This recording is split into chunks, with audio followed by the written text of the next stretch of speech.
Just tell the story of the guy, So right? yeah, we have a gentleman who comes to a lot of the Panther games that he has an affinity for the police, and he will make food for us, and especially on the New Orleans Saints game, he'll make jambalaya. He's been doing it for about the last probably 3 or 4 years. He'll make jambalaya, bring us whatever he has left over, usually from his tailgate. Uh, he's also done on Buffalo games. He's done wings and barbecue, and we had one game.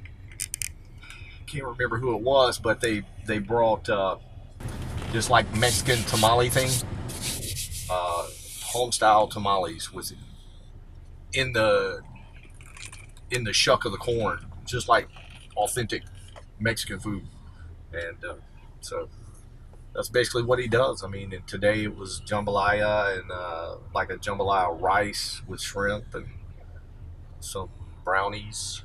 So it's makes us feel good when we know on certain games that fans like that enjoy the police. And we even have retired police officers. We have a retired police officer, Mike Warren.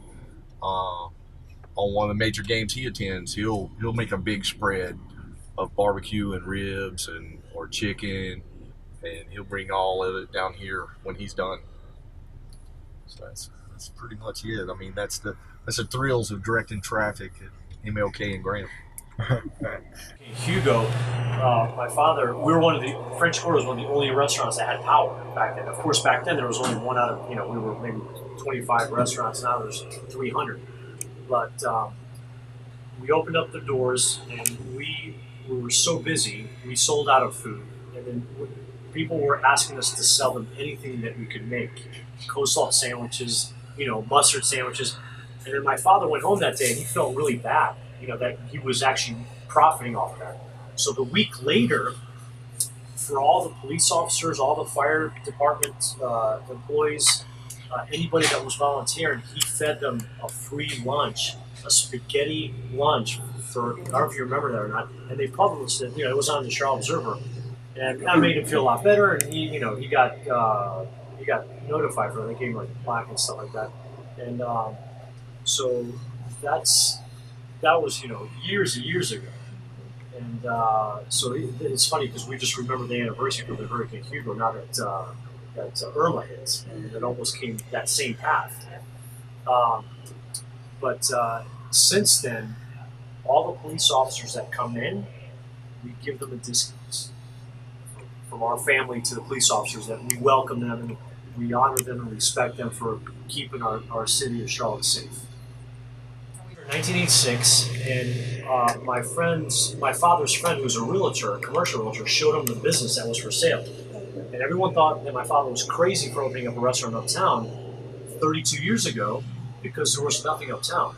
There was an Ivy's or Dillard's and Belk department store that were leaving uptown because there was no business for them. So everyone kept on telling my father, "Hey, you're crazy for doing this." But he just stuck with it. He said, "Hey, Duke Energy's here, the banks are here. I sense potential. Let's just stick it out." And 32 years later, we're the oldest establishment in uptown right now, with the same ownership.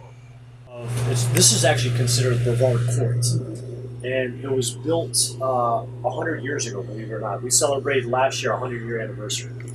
But there's something with Mr. Brevard that was a historian here in Charlotte that he had a bunch of properties around Charlotte, so they used his name. He owned some of the properties around here, and that's where the name Brevard. Ladera, which is next door to us, Ladder Arcade, was built a year prior to that. So they were built first. And believe it or not, this stretch, the little courtyard, used to be a street. And horse and carriages used to come up and down the streets back in the day. So this is one of the oldest historic, unique places of uptown Charlotte. Everything's so shiny and new. This is something that we could say that it's history, and a lot of locals hang out here, which we're very proud of. You probably don't see a lot of advertisements for the French Quarter or the Brevard Court. So we want to keep it that way. We want to keep locals here, and that all the tourists can put epicenter. That's right.